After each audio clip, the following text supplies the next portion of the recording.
G'day folks, how you going? It's Brad here from the Headshot Guys, and today I'm going to talk about my three favourite best techniques when I'm shooting headshots. So if you are a photographer or if you are a person that needs to have your headshots done, you need to understand these three techniques. There are other techniques, but I can give you those in a different video. It makes this video far too long. I'm also going to give you a bonus tip at the end if you're a photographer.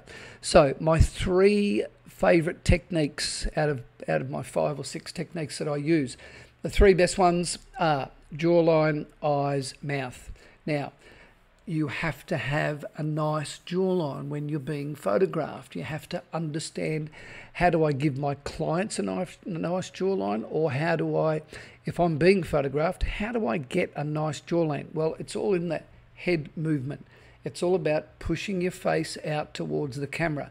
Now, it feels a little bit weird, but that's okay. You've just got to understand that cameras are two-dimensional and they squash you.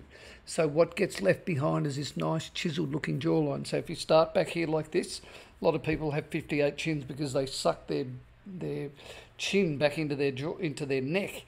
They're trying to get as far back from the camera as humanly possible. The idea is to actually push it back the other way. Now, if you're only getting photographed from here up, and I can try and replicate that, you're only seeing this much. So if you go back and you go out, what it does, it accentuates your jawline. Like I said, it feels a little bit weird, but if your photographer's doing the right thing, he will be able to be at the right angle. So he shouldn't be up high and he shouldn't be down low. He should be at about your eye or mouth level, around about there somewhere. About the angle of this camera is going to be the most flattering. So if you've got 58 chins, the way to do it, the more chins you've got, the further out you have to go. And we have a little bit of a tilt down at the end. Now, the tilt at the end, what that does, it gives you a little bit of humility. If you have your chin up too high, you can look a bit on yourself, a little bit, I don't know what's the right word, cocky, I guess, for use of a better word. You don't want to look cocky. You don't want to look like you're up yourself. You want to look a little bit humble. So you just go out and you just go down a little bit. And again, you should be able to take a few shots. You know, nobody's perfect. You're not going to get it first go. I shoot 120 photos when I'm shooting my own clients, so and they might pick 5 out of those. So the other 115, that's them practicing, because it's often, for most people, it's a new skill. They've never been taught how to be photographed. Now, that's the first thing, is giving yourself a nice jawline. So we go out and we go down. Yeah. So that's the first part. The second part is the eyes. You have to look engaged. Now, and if you're a photographer, you have to know how to engage your client. Now, your client has to look engaged for their client, because ultimately your headshot is all about your potential clients, people that don't know you. They've never seen you before. They're landing on your website, or they're landing on your Facebook or your Instagram or your LinkedIn page for the very first time and sussing out who you are. The very first thing they see is your profile picture at the top. So you need to give them the impression that you're focused on them. And how do you do that? You do a little bit of a squint. Now, a really good squint comes from underneath. It's not from the top. It's not from the top down. If you do top down, you end up looking stoned or sleepy. You've got to come from the bottom up, and it's a focused look. Now, if you've got small eyes, well, then you don't need to squint as much. If you've got big eyes, well, then you need to squint more. Again, everybody has a different face. They have different eye shape. Understanding that some people have one eye bigger than the other. You've got to, again, if you're a photographer, you've got to be able to identify that. And maybe they've got to squint that eye more than the other one to try and get them even.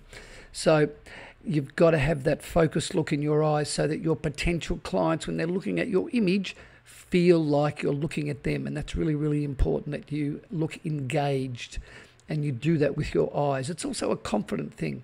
You want people to look at your eyes first. There's always a battle for attention between your eyes and your mouth.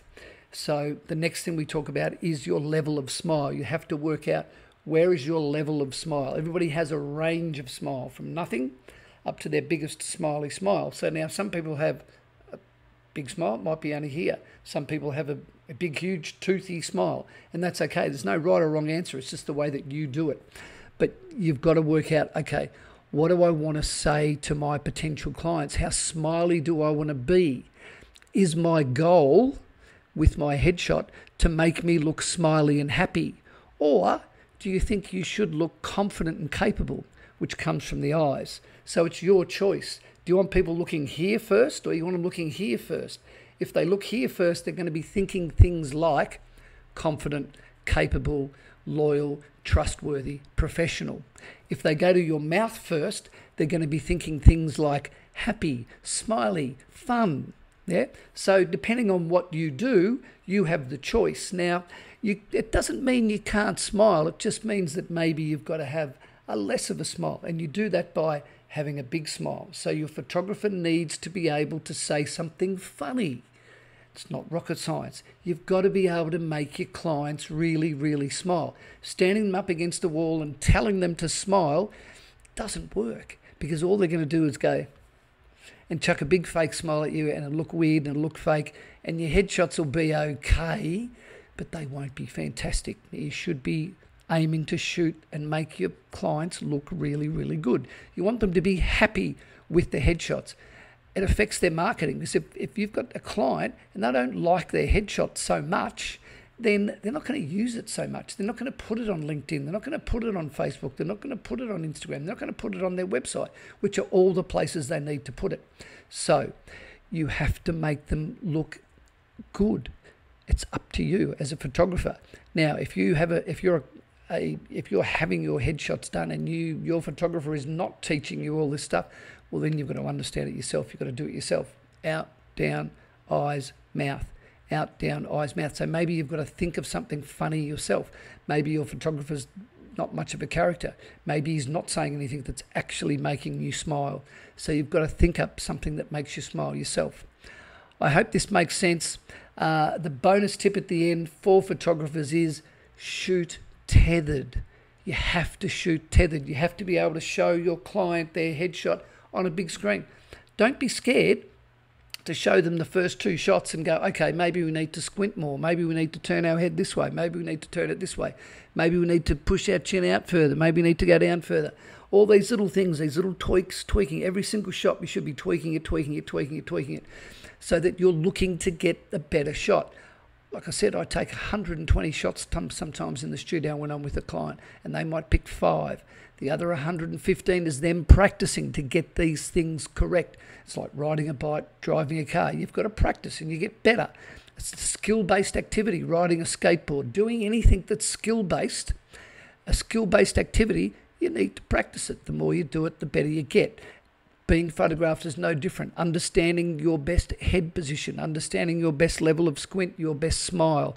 How much teeth do I show? Do I show any teeth? Do I do a closed mouth smile? All these things are things that you need to work out during your headshot shoot. But you have to shoot tethered. You have to be able to show it. Tethered means you're attached to a computer, so you can show your client on a big screen rather than the little tiny screen on the back of the camera. I'm sorry, but it just doesn't work. It doesn't help you get better, and it doesn't help your client look better. I hope that helps. I'm Brad from the Headshot Guys. If you need more tips, don't forget to subscribe to my channel. Please go to my website. There are loads and loads and loads and loads and loads of videos and blogs about how to smile, how to squint, how to light. Yeah. theheadshotguys.com.au. Thanks very much. See you next time. Bye now.